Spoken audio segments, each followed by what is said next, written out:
Musk hired O'Connell and quickly dispatched him to Washington, D.C., to start poking around on what types of tax credits and rebates Tesla might be able to drum up around its electric vehicles. At the same time, O'Connell drafted an application for a Department of Energy stimulus package.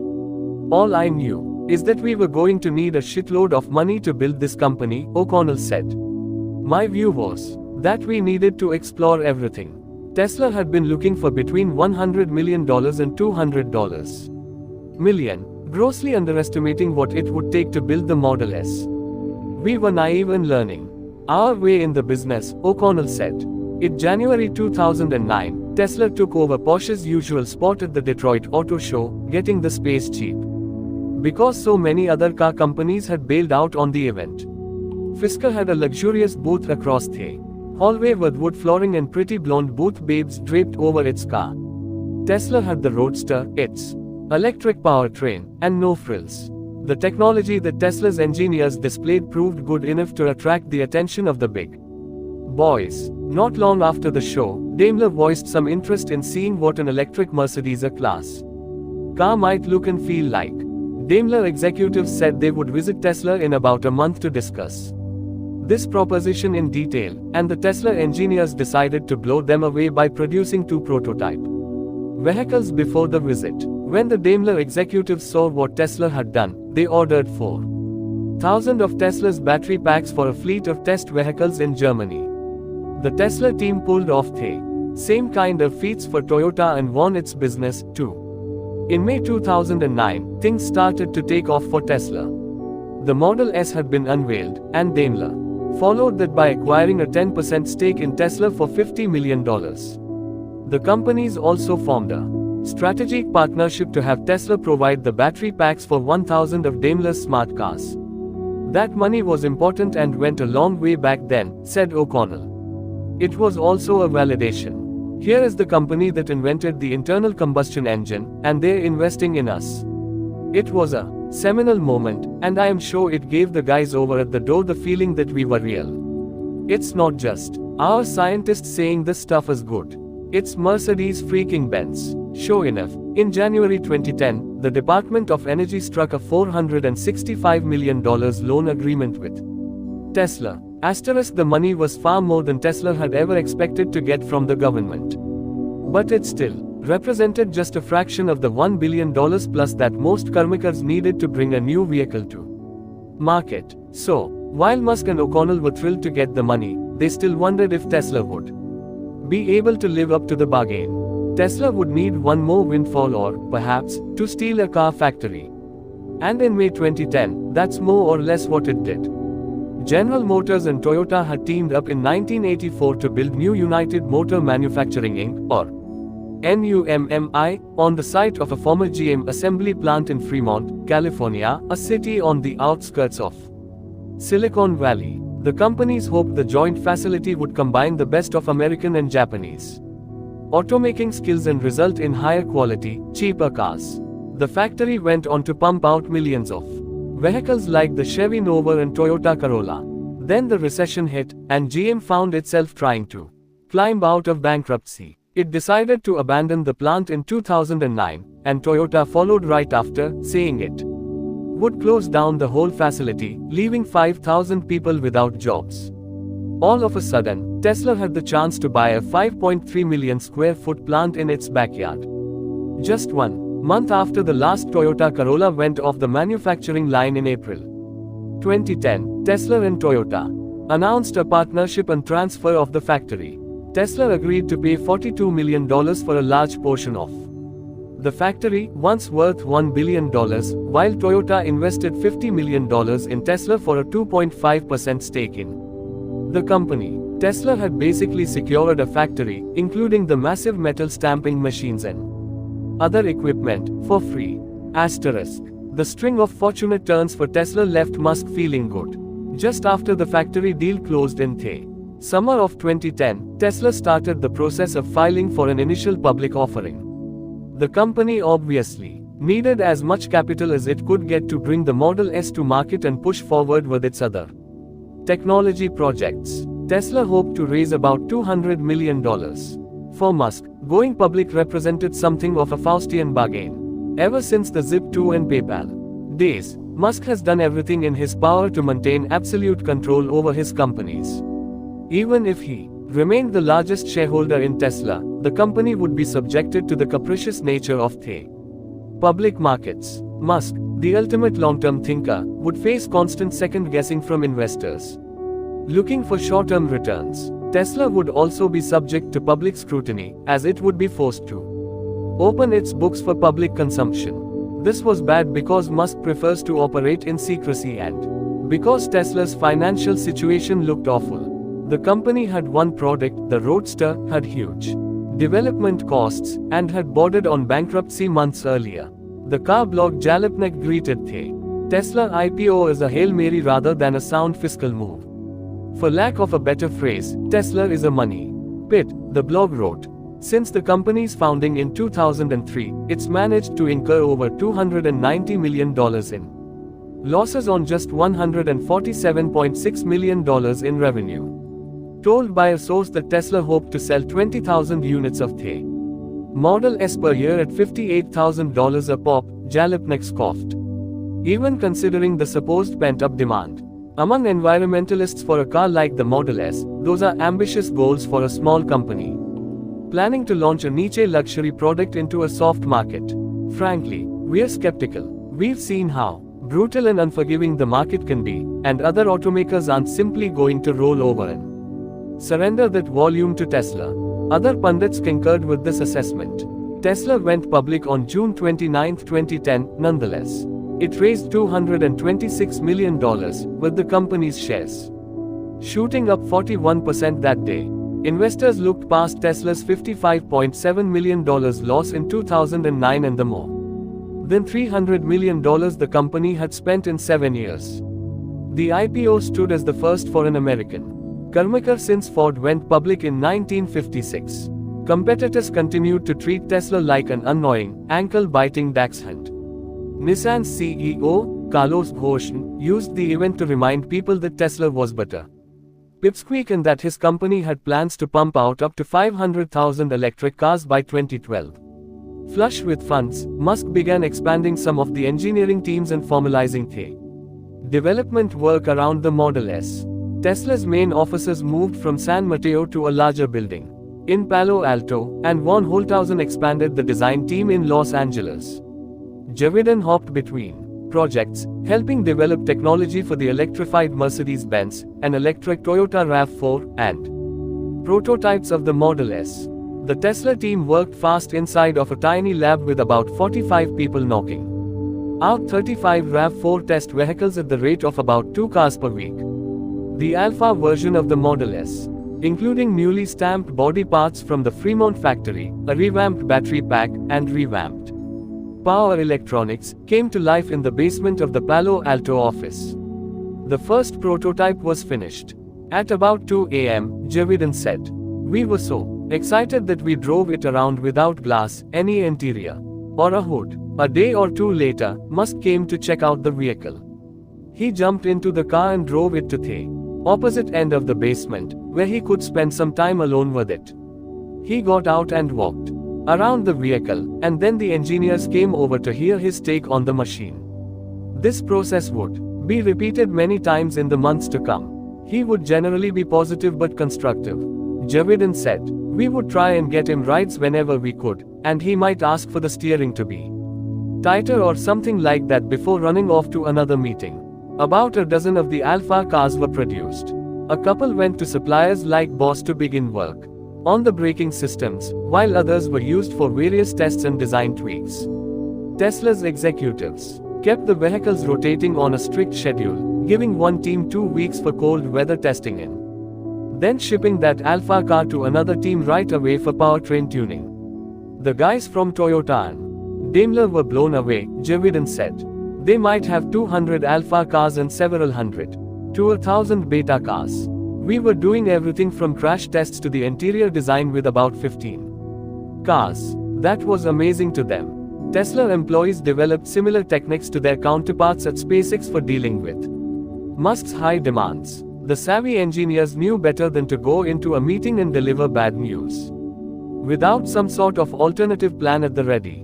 One of the scariest meetings was when we needed to ask Elon for an extra 2 weeks and more money to build out another version of the Model S, Javidon said.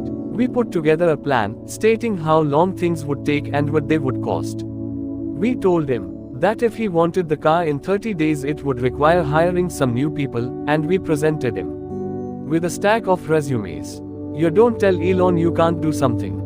That will get you kicked out of the room. You need everything lined up. After we presented the plan, he said, "Okay, thanks." Everyone was like, "Holy shit, he didn't fire you." There were times when Musk would overwhelm the Tesla engineers with his requests. He took a Model S prototype home for a weekend and came back on the Monday asking for around 80 changes. Since Musk never writes anything down, he held all the alterations in his head and would run down the checklist week by week to see what the engineers had fixed.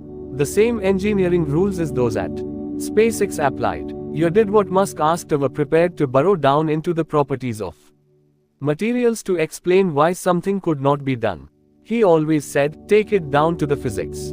Javidon said. As the development of the Model S neared completion in 2012, Musk refined his requests and dissection style. He went over the Model S with Von Holthausen every Friday at Tesla's design studio in Los Angeles. Von Holthausen and his small team had moved out of the corner in the SpaceX factory and gotten their own hangar-shaped facility near the rear of the SpaceX complex. The building had a few offices and then one large, wide-open area where various mock-ups of vehicles and parts awaited inspection. During a visit I made in 2012, there was one complete Model S, a skeletal version of the Model X, and is yet to be released SUV, and a selection of tires and hubcaps lined up against the wall. Musk sank into the Model S driver's seat and Von Holthausen climbed into the passenger seat. Musk's eyes darted around for a few moments and then settled onto the sun visor. It was beige and a visible seam ran around the edge and pushed the fabric out. "It's fish-lipped," Musk said. The screws attaching the visor to the car were visible as well. And Musk insisted that every time he saw them it felt like tiny daggers were stabbing him in the eyes. The whole situation was unacceptable. "We have to decide what is the best sun visor in the world and then do better," Musk said. A couple of assistants taking notes outside of the car jotted this down. This process played out again with the Model X. This was to be Tesla's merger of an SUV and a minivan built off the Model S foundation. Von Holthausen had 4 different versions of the vehicles. Center console resting on the floor, so that they could be slotted in one by one and viewed by Musk. The pair spent most of their time, however, agonizing over the middle row of seats. Each one had an independent base so that each passenger could adjust his seat rather than moving the whole row. Collectively, Musk loved the freedom this gave the passenger but grew concerned after seeing all 3 seats in different positions. "The problem is that they will never be aligned and might look a mess," Musk said. "We have to make sure they are not too hodgy-podgy." The idea of Musk as a design expert has long struck me as bizarre. He's a physicist at heart and an engineer by demeanor. So much of who Musk is says that he should fall into that Silicon Valley stereotype of the schlubby nerd who would only know good design if he read about it in a textbook. The truth is that there might be some of that going on with Musk, and he's turned it into an advantage. He's very visual and can store things that others have deemed to look good away in his brain for recall at any time. This process has helped Musk develop a good eye, which he's combined with his own sensibilities, while also refining his ability to put what he wants into words. The result is a confident, assertive perspective that does resonate with the tastes of consumers. Like Steve Jobs before him, Musk is able to think up things that consumers did not even know they wanted: the door handles, the giant touchscreen, and to envision a shared point of view for all of Tesla's products and services. Elon holds Tesla up as a product company, Von Holthausen said. He's passionate that you have to get the product right. I have to deliver for him and make sure it's beautiful and attractive. With the Model X, Musk again turned to his role as a dad to shape some of the flashiest design elements of the vehicle. He and Von Holthausen were walking around the floor of an auto show in Los Angeles, And they both complained about the awkwardness of getting to the middle and back row seats in an SUV. Parents who have felt their backs wrench while trying to angle a child and car seat into a vehicle know this reality all too well, as does any decent-sized human who has tried to wedge into a third row seat. Even on a minivan, which is supposed to have more room, almost one-third of the entry space is covered by the sliding door, Von Holthausen said. If you could open up the car in a way that is unique and special, that could be a real game changer. We took that kernel of an idea back and worked up 40 or 50 design concepts to solve the problem, and I think we ended up with one of the most radical ones. The Model X has what Musk coined as Falcon Wing doors. They're hinged versions of the gullwing doors found on some high-end cars like the DeLorean. The doors go up and then flop over in a constrained enough way that the Model X won't rub up against a car parked close to it or hit the ceiling in a garage. The end result is that a parent can plop a child in the second row passenger seat without needing to bend over or twist at all. When Tesla's engineers first heard about the Falcon Wing doors, they cringed. Here was Musk with another crazy ask. Everyone tried to come up with an excuse as to why we couldn't do it, Javidon said. You can't put it in the garage. It won't work with things like skis. Then, Elon took a demo model to his house and showed us that the doors opened. Everyone is mumbling, yeah, in a $15 million house, the doors will open just fine. Like the controversial door handles on the Model S, the Model X's doors have become one of its most striking features and the thing consumers talk about the most. I was one of the first people to test it out with a kid's car seat, Javidon said. We have a minivan, and you have to be a contortionist to get the seat into the middle row. Compared to that, the Model X was so easy.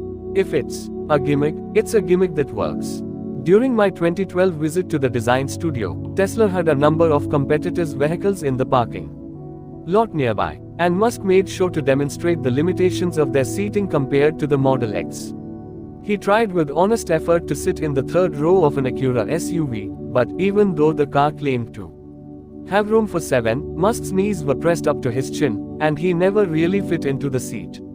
That's like a midget cave, he said. Anyone can make a car big on the outside. The trick is to make it big on the inside. Musk went from one rival's car to the next, illuminating the vehicle's flaws for me and Von Holthausen. It's good to get a sense for just how bad the other cars are, he said. When these statements fly out of Musk's mouth, it's momentarily shocking. Here's a guy who needed 9 years to produce about 3,000 cars, ridiculing automakers that build millions of vehicles every year. In that context, his ribbing comes off as absurd. Musk, though, approaches everything from a platonic perspective. As he sees it, all of the design and technology choices should be directed toward the goal of making a car as close to perfect as possible. To the extent that rival automakers haven't, that's what Musk is judging. It's almost a binary experience for him. Either you are trying to make something spectacular with no compromises or you're not. And if you're not, Musk considers you a failure. This position can look unreasonable or foolish to outsiders, but the philosophy works for Musk and constantly pushes him and those around him to their limits. On June 22, 2012, Tesla invited all of its employees, some select customers, and the press to its factory in Fremont to watch as the first Model S sedans were taken home. Depending on which of the many promised delivery dates you pick, the Model S was anywhere from 18 months to 2+ years late. Some of the delays were a result of Musk's requests for exotic technologies that needed to be invented. Other delays were simply a function of the still quite young automaker learning how to produce an immaculate luxury vehicle and needing to go through the trial and error tied to becoming a more mature, more refined company. The outsiders were blown away by their first glimpse of the Tesla factory. Musk had TESLA painted in enormous black letters on the side of the building so that people driving by on the freeway, or flying above for that matter, were made well aware of the company's presence. The inside of the factory, once dressed in the dark, dingy tones of General Motors and Toyota, had taken on the Musk aesthetic. The floors received a white epoxy, the walls and beams were painted white, the 30-foot tall stamping Machines were white, and then much of the other machinery, like the teams of the robots, had been painted red, making the place look like an industrial version of Santa Claus's workshop. Just as he did at SpaceX, Musk placed the desks of his engineers right on the factory floor, where they worked in an area cordoned off by rudimentary cubicle dividers. Musk had a desk in this area as well. Asterisk. The Model S launch event took place in a section of the factory where they finish off the cars.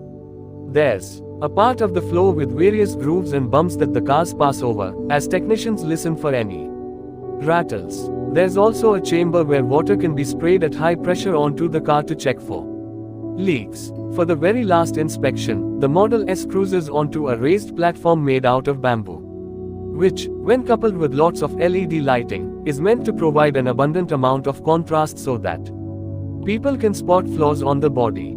For the few first months that the Model S came off the line, Musk went to this bamboo stage to inspect every vehicle. He was down on all fours looking up under the wheel. Well, said Steve Jurvetson, the investor and Tesla board member. Hundreds of people had gathered around the stage to watch as the first dozen or so cars were presented to their owners. Many of the employees were factory workers who had once been part of the Auto Workers Union, lost their jobs when the NUMMI plant closed, and were now back at work again, making the car of the future. They waved American flags and wore red, white, and blue visors. A handful of the workers cried as the Model S sedans were lined up on the stage. Even Musk's most cynical critics would have softened for a moment while watching the proceedings. Say what you will about Tesla receiving government money or hyping up the promise of the electric car, it was trying to do something big and different, and people were getting hired by the thousands as a result. With machines humming in the background, Musk gave a brief speech and then handed the owners their keys. They drove off the bamboo platform and out the factory doors, while the Tesla employees provided a standing ovation. Just 4 weeks earlier, SpaceX had flown cargo to the International Space Station and had its capsule returned to Earth, firsts all around for a private company. That feat, coupled with the launch of the Model S, led to a rapid transformation in the way the world outside of Silicon Valley perceived Musk. The guy who was always promising was doing spectacular things. I may have been optimistic with respect to the timing on some of these things, but I didn't overpromise on the outcome, Musk told me during an interview after the Model S launch. I have done everything I said I was going to do. Musk did not have Riley around to celebrate with and share in this run of good fortune. They had divorced, and Musk had begun to think about dating again, if he could find the time. Even with this turmoil in his personal life, however, Musk had reached a point of calm that he had not felt in many years. My main emotion is that there is a bit of weight off my shoulders, he said at the time. Musk took his boys to Maui to meet up with Kimball and other relatives, marking his first real vacation in a number of years. It was right after this holiday that Musk let me have the first substantial glimpse into his life. Skin still peeling off his sunburnt arms, Musk met with me at the Tesla and SpaceX headquarters, at the Tesla Design Studio, and at a Beverly Hills screening of a documentary he had helped sponsor. The film, Baseball in the Time of Cholera, was good but grim and explored a cholera outbreak in Haiti. It turned out that Musk had visited Haiti the previous Christmas, filling his jet with toys and MacBook Airs for an orphanage. Bryn Mooser, the co-director of the film, told me that during a barbecue Musk had taught the kids how to fire off model rockets and then later went to visit a village deeper in the jungle by traveling in a dugout canoe. After the screening, Musk and I hung out on the street for a bit away from the crowd. I noted aloud that everyone wants to make him out as the Tony Stark character, but that he didn't really exude that playboy drinking scotch while zooming through Afghanistan in an army convoy vibe. He fired back, pointing to the Haitian canoe ride. I got wasted, too, on some drink they call the zombie, Musk said. He smiled and then invited me to grab some drinks across the street at Mr. Chow to celebrate the movie. All seemed to be going well for Musk, and he savored the moment. This restful period did not last long, and soon enough Tesla's battle for survival resumed. The company could only produce about 10 sedans per week at the outset and had thousands of back orders. that it needed to fulfill. Short sellers, those investors who bet a company's share price will fall, had taken huge positions in Tesla, making it the most shorted stock out of 100 of the largest companies listed on the Nasdaq exchange. The naysayers expected numerous Model S flaws to crop up and undermine the enthusiasm for the car, to the point that people started cancelling their orders in bulk. There were also huge doubts that Tesla could ramp up production in a meaningful way and do so profitably. In October 2012, the presidential hopeful Mitt Romney dubbed Tesla a loser, while slagging off a couple of other government-backed green technology companies, the solar panel maker Solyndra and Fisker, during a debate with Barack Obama. 14. While the doubters placed huge wagers on Tesla's impending failure, Musk's bluster mode engaged. He began talking about Tesla's goals to become the most profitable major automobile maker in the world, with better margins than BMW. Then, in September 2012, he unveiled something that shocked both Tesla critics and proponents alike. Tesla had secretly been building the first leg of a network of charging stations. The company disclosed the location of 6 stations in California, Nevada, and Arizona and promised that hundreds more would be on the way. Tesla intended to build a global charging network that would let Model S owners making long drives pull off the highway and recharge very quickly. And they would be able to do so for free. In fact, Musk insisted that Tesla owners would soon be able to travel across the United States without spending a penny on fuel. Model S drivers would have no trouble finding these stations, not only because the car's onboard computers would guide them to the nearest one, but because Musk and von Holthausen had designed giant red and white monoliths to herald the appearance of the stations. The supercharging stations, as Tesla called them, represented a huge investment for the strapped company. An argument could easily be made that spending money on this sort of thing at such a precarious moment in the Model S and Tesla's history was somewhere between daft and batshit crazy. Surely Musk did not have the gall to try to revamp the very idea of the automobile and build an energy network at the same time with a budget equivalent to what Ford and ExxonMobil spend on their annual holiday parties. But that was the exact plan. Musk, Strobel, and others inside Tesla had mapped out this all-or-nothing play long ago and built certain features into the Model S with the superchargers in mind. Asterisk. While the arrival of the Model S and the charging network garnered Tesla a ton of headlines, it remained unclear if the positive press and good vibes would last. Serious trade-offs had been made as Tesla rushed to get the Model S to market. The car had some spectacular, novel features. But everyone inside of the company knew that as far as luxury sedans went, the Model S did not match up feature to feature with cars from BMW and Mercedes-Benz. The first few thousand Model S cars, for example, would ship without the parking sensors and radar-assisted cruise control common on other high-end cars. It was either hire a team of 50 people right away to make one of these things happen or implement things as best and as fast as you could, Javidan said. The subpar fit and finish also proved hard to explain. The early adopters could tolerate a windshield wiper going haywire for a couple of days, but they wanted to see seats and visors that met the $100,000 price tag. While Tesla did its best to source the highest quality materials, it struggled at times to convince the top suppliers to take the company seriously. 15. People were very suspect that we would deliver 1,000 Model S's, said von Holthausen. It was frustrating because we had the drive internally to make the car perfect but could not get the same commitment externally. With something like the visor, we ended up having to go to a third-rate supplier and then work on fixing the situation after the car had already started shipping. The cosmetic issues, though, were minor compared to a tumultuous set of internal circumstances, revealed in detail here for the first time, that threatened to bankrupt the company once again. Musk had hired George Blankenship, a former Apple executive, to run its stores and service center operations. At Apple, Blankenship worked just a couple of doors down from Steve Jobs and received credit for building much of the Apple Store strategy. When Tesla first hired Blankenship, the press and public were at Twitter, anticipating that he'd do something spectacular and at odds with the traditions of the automotive industry. Blankenship did some of that. He expanded Tesla's number of stores throughout the world and imbued them with that Apple Store vibe. Along with showcasing the Model S, the Tesla stores sold hoodies and hats and had areas in the back where kids would find crayons and Tesla coloring books. Blankenship gave me a tour of the Tesla store on Santana Row, the glitzy shopping center in San Jose. He came off as a warm, grandfatherly sort who saw Tesla as his chance to make a difference. The typical dealer wants to sell you a car on the spot to clear inventory off his lot, Blankenship said. The goal here is to develop a relationship with Tesla and electric vehicles.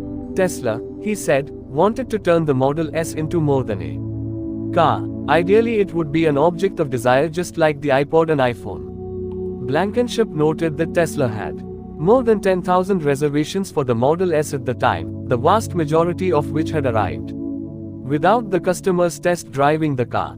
A lot of this early interest resulted from the aura surrounding Musk, who Blankenship said came off as similar to Jobs but with a toned-down control freak vibe. This is the first place I have worked that is going to change the world, Blankenship said, taking a jab at the sometimes trivial nature of Apple's gadgets. While Musk and Blankenship got along at first, their relationship fell apart during the latter stages of 2012. Tesla did have a large number of reservations in which people put down $5,000 for the right to buy a Model S and get in the purchase queue. But the company had struggled to turn these reservations into actual sales. The reasons behind this problem remain unclear. It may have been that the complaints about the interior and the early kinks mentioned on the Tesla forums and message boards were causing concerns. Tesla also lacked financing options to soften the blow of buying a $100,000 car, while uncertainty surrounded the resale market for the Model S. You might end up with the car of the future, or you might spend six figures on a dud with a battery pack that loses its capacity, and with no secondary buyer. Tesla's service centers at the time were also terrible. The early cars were unreliable and customers were being sent in droves to centers unprepared to handle the volume. Many prospective Tesla owners likely wanted to hang out on the sidelines for a bit longer to make sure that the company would remain viable. As Musk put it, the word of mouth on the car sucked. By the middle of February 2013, Tesla had fallen into a crisis state. If it could not convert its reservations to purchases quickly, its factory would sit idle, costing the company vast amounts of money. And if anyone caught wind of the factory slowdown, Tesla's shares would likely plummet. Prospective owners would become even more cautious, and the short sellers would win. The severity of this problem had been hidden from Musk, but once he learned about it, he acted in his signature all-or-nothing fashion. Musk pulled people from recruiting, the design studio, engineering, finance, and wherever else he could find them, and ordered them to get on the phone, call people with reservations, and close deals. If we don't deliver these cars, we are fucked, Musk told the employees. So, I don't care what job you were doing, your new job is delivering cars. He placed Jerome Guillen, a former Daimler executive, in charge of fixing the service issues. Musk fired senior leaders whom he deemed subpar performers and promoted a flood of junior people who had been doing above-average work. He also made an announcement personally guaranteeing the resale price of the Model S. Customers would be able to resell their cars for the average going rate of similar luxury sedans, with Musk putting his billions behind this pledge. And then Musk tried to orchestrate the ultimate fail-safe for Tesla just in case his maneuvers did not work. During the first week of April, Musk reached out to his friend Larry Page at Google. According to people familiar with their discussion, Musk voiced his concerns about Tesla's ability to survive the next few weeks. Not only were customers failing to convert their reservations to orders at the rate Musk hoped, but existing customers had also started to defer their orders as they heard about upcoming features and new color choices. The situation got so bad that Tesla had to shut down its factory. Publicly, Tesla said it needed to conduct maintenance on the factory, which was technically true, although the company would have soldiered on had the orders been closing as expected. Musk explained all of this to Page and then struck a handshake deal for Google to acquire Tesla. While Musk did not want to sell, the deal seemed like the only viable course for Tesla's future. Musk's biggest fear about an acquisition was that the new owner would not see Tesla's goals through to their conclusion. He wanted to make sure that the company would end up producing a mass-market electric vehicle. Musk proposed terms under which he would remain in control of Tesla for 8 years or until it started pumping out a mass-market car. Musk also asked for access to $5 billion in capital for factory expansions. Some of Google's lawyers were put off by these demands, but Musk and Page continued to talk about the deal. Given Tesla's value at the time, it was thought that Google would need to pay about $6 billion for the company. As Musk, Page, and Google's lawyers debated the parameters of an acquisition, a miracle happened. The 500 or so people whom Musk had turned into car salesmen quickly sold a huge volume of cars. Tesla, which only had a couple weeks of cash left in the bank, moved enough cars in the span of about 14 days to end up with a blowout first fiscal quarter. Tesla stunned Wall Street on May 8, 2013, by posting its first ever profit as a public company, $11 million, on $562 million in sales. It delivered 4,900 Model S sedans during the period. This announcement sent Tesla's shares soaring from about $30 a share to $130 per share in July. Just a couple of weeks after revealing the first quarter results, Tesla paid off its $465 million loan from the government early and with interest. Tesla suddenly appeared to have vast cash reserves at its disposal, and the short sellers were forced to take massive losses. The solid performance of the stock increased consumers' confidence, creating a virtuous circle for Tesla. With cars selling and Tesla's value rising, the deal with Google was no longer necessary, and Tesla had become too expensive to buy. The talks with Google ended. What transpired next was the summer of Musk. Musk put his public relations staff on high alert, telling them that he wanted to try to have one Tesla announcement per week. The company never quite lived up to that pace, but it did issue statement after statement. Musk held a series of press conferences that addressed financing for the Model S, the construction of more charging stations, and the opening of more retail stores. During one announcement, Musk noted that Tesla's charging stations were solar-powered and had batteries on site to store extra juice. "I was joking that even if there's some zombie apocalypse, you'll still be able to travel throughout the country using the Tesla supercharger system," Musk said, setting the bar very high for soars at other automakers. But the biggest event by far was held in Los Angeles, where Tesla unveiled another secret feature of the Model S. In June 2013, Tesla cleared the prototype vehicles out of its Los Angeles design studio and invited Tesla owners and the media for a flashy evening soiree. Hundreds of people showed up, driving their pricey Model S sedans through the grungy streets of Hawthorne and parking in between the design studio and the SpaceX factory. The studio had been converted into a lounge. The lighting was dim, and the floor had been covered in astroturf and tiered to make plateaus where people could mingle or plop down on couches. Women in tight black dresses cruised through the crowd, serving drinks. Daft Punk's Get Lucky played on the sound system. A stage had been built at the front of the room, but before Musk ascended it, he mingled with the masses. It was clear that he had become a rock star for Tesla owners. Every bit the equivalent of Steve Jobs for the Apple faithful. People surrounded him and asked to take pictures. Meanwhile, Strobel stood off to the side, often totally alone. After people had a couple of drinks, Musk fought through the crowd to the front of the room, where old TV commercials projected onto a screen above the stage showed families stopping by Esso and Chevron stations. The kids were so happy to see the Esso Tiger mascot. "Gas is a weird thing to love," Musk said. Honestly, that's when he brought a Model S up on stage. A hole opened up in the floor beneath the car. It had been possible all along, Musk said, to replace the battery pack underneath the Model S in a matter of seconds. The company just hadn't told anyone about this. Tesla would now start adding battery swapping at its charging stations as a quicker option to recharging. Someone could drive right over a pit where a robot would take off the car's battery pack and install a new one in 90 seconds, at a cost equivalent to filling up with a tank of gas. The only decision that you have to make When you come to one of our Tesla stations, is do you prefer faster or free? Musk said. Asterisk. In the months that followed, a couple of events threatened to derail the summer of Musk. The New York Times penned a withering review of the car and its charging stations, and a couple of the Model S sedans caught fire after being involved in collisions. Disobeying conventional public relations wisdom, Musk went after the reporter, using data pulled from the car to undermine the reviewer's claims. Musk penned the feisty rebuttal himself, while on vacation in Aspen with Kimball and friend and Tesla board member Antonio Gracias. At some other company, it would be a public relations group putting something like this together, Gracias said. Elon felt like it was the most important problem facing Tesla at the time. And that's always what he deals with and how he prioritizes.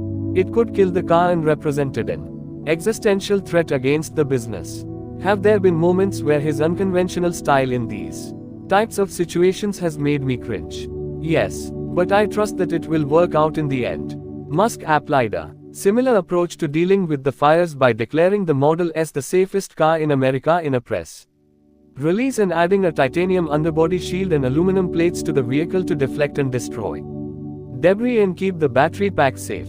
16. The fires, the occasional bad review, none of this had any effect on Tesla's sales or share price. Musk's star shone brighter and brighter as Tesla's market value ballooned to about half that of GM and Ford. Tesla held another press event in October 2014 that cemented Musk's place as the new titan of the auto industry. Musk unveiled a supercharged version of the Model S with two motors, one in the front and one in the back. It could go 0 to 60 in 3.2 seconds. The company had turned a sedan into a supercar. It's like taking off from a carrier deck, Musk said. It's just bananas. Musk also unveiled a new suite of software for the Model S that gave it autopilot functions. The car had radar to detect objects and warn of possible collisions and could guide itself via GPS. Later, you will be able to summon the car, Musk said. It will come to wherever you are. There's also something else I would like to do. Many of our engineers will be hearing this in real time. I would like the charge connector to plug itself into the car, sort of like an articulating snake. I think we will probably do something like that. Thousands of people waited in line for hours to see Musk demonstrate this technology. Musk cracked jokes during the presentation and played off the crowd's enthusiasm. The man who had been awkward in front of media during the PayPal years had developed a unique, slick stagecraft. A woman standing next to me in the crowd went weak in the knees when Musk first took the stage.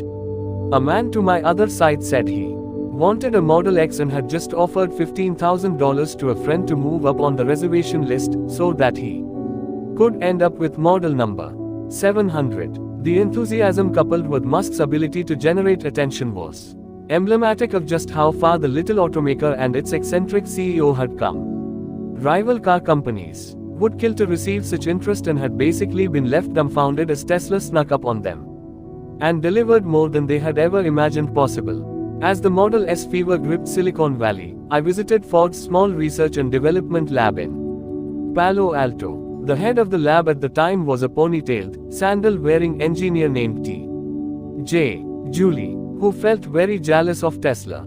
Inside of every Ford were dozens of computing systems made by different companies that all had to speak to each other and work as one. It was a mess of complexity that had evolved over time, and simplifying the situation would prove near impossible at this point, especially for a company like Ford, which needed to pump out hundreds of thousands of cars per year and could not afford to stop and reboot. Tesla, by contrast, got to start from scratch and make its own software the focus of the Model S. Julie would have loved the same opportunity. Software is in many ways the heart of the new vehicle experience, he said. From the powertrain to the warning chimes in the car, you are using software to create an expressive and pleasing environment. The level of integration that the software has into the rest of the Model S is really impressive. Tesla is a benchmark for what we do here. Not long after this chat, Julie left Ford to become an engineer at a stealth startup. There was little the mainstream auto industry could do to slow Tesla down. But that didn't stop executives from trying to be difficult whenever possible. Tesla, for example, wanted to call its third generation car the Model A, so that its lineup of vehicles would be the Model S, A, and X another. Playful Musk gag. But Ford's then CEO, Alan Mulally, blocked Tesla from using Model A, with the threat of a lawsuit. So I call up Mulally and I was like, Alan, are you just fucking with us or are you really going to do a Model A? Musk said, and I am not sure which is worse. You know, like it would actually make more sense if they're just fucking with us, because if they actually come out with a Model A at this point, and we've got the Model S and the X and Ford comes out with the Model A, it's going to look ridiculous. So even though Ford did the Model T 100 years ago, nobody thinks of model as being a Ford thing anymore. So it would just feel like they stole it. Like, why did you go steal Tesla's A? Like you're some sort of fascist army marching across the alphabet, some sort of Sesame Street robber. And he was like, no, we're definitely going to use it. And I was like, oh, I don't think that's such a good idea, because people are going to be confused because it's not going to make sense. People aren't used to Ford having Model something these days. It's usually called like the Ford Fusion. And he was like, no, his guys really want to use that. That's terrible. After that, Tesla registered the trademark for Model Y is another joke. In fact, Ford called us up deadpan and said, we see you've registered Model Y. Is that what you are going to use instead of the Model A? Musk said. I'm like, no, it's a joke. SAXY. What does that spell? But trademark law is a dry profession, it turns out.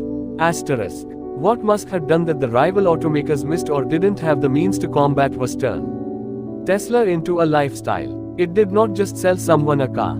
It sold them an image, a feeling they were tapping into the future, a relationship. Apple did the same thing decades ago with the Mac and then again with the iPod and iPhone. Even those who were not religious about their affiliation to Apple were sucked into its universe once they bought the hardware and downloaded software like iTunes. This sort of relationship is hard to pull off if you don't control as much of the lifestyle as possible. PC makers that farmed their software out to Microsoft, their chips to Intel, and their design to Asia could never make machines as beautiful and as complete as Apple's. They also could not respond in time as Apple took this expertise to new areas and hooked people on its applications. You can see Musk's embrace of the car as lifestyle in Tesla's abandonment of model years. Tesla does not designate cars as being 2014s or 2015s, and it also doesn't have all the 2014s in stock. Must go and make room for the new cars sales. It produces the best Model S it can at the time, and that's what the customer receives. This means that Tesla does not develop and hold on to a bunch of new features over the course of the year and then unleash them in a new model all at once. It adds features one by one to the manufacturing line when they're ready. Some customers may be frustrated to miss out on a feature here and there. Tesla, however, manages to deliver most of the upgrades as software updates that everyone gets, providing current Model S owners with pleasant surprises. For the Model S owner, the all-electric lifestyle translates into a less hassled existence. Instead of going to the gas station, you just plug the car in at night, a rhythm familiar to anyone with a smartphone. The car will start charging right away, or the owner can tap into the Model S's software and schedule charging to take place late at night, when the cheapest electricity rates are available. Tesla owners not only dodge gas stations, they mostly get to skip out on visits to mechanics.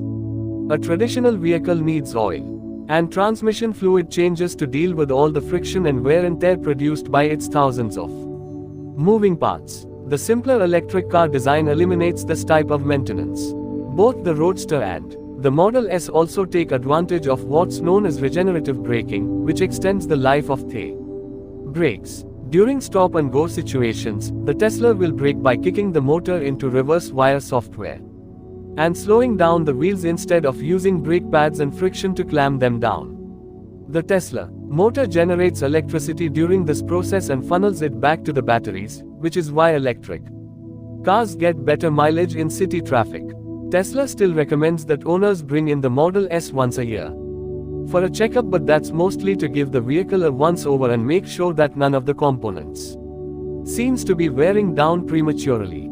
Even Tesla's approach to maintenance is philosophically different from that of the traditional automotive industry. Most car dealers make the majority of their profits from servicing cars. They treat vehicles like a subscription service, expecting people to visit their service centers multiple times a year.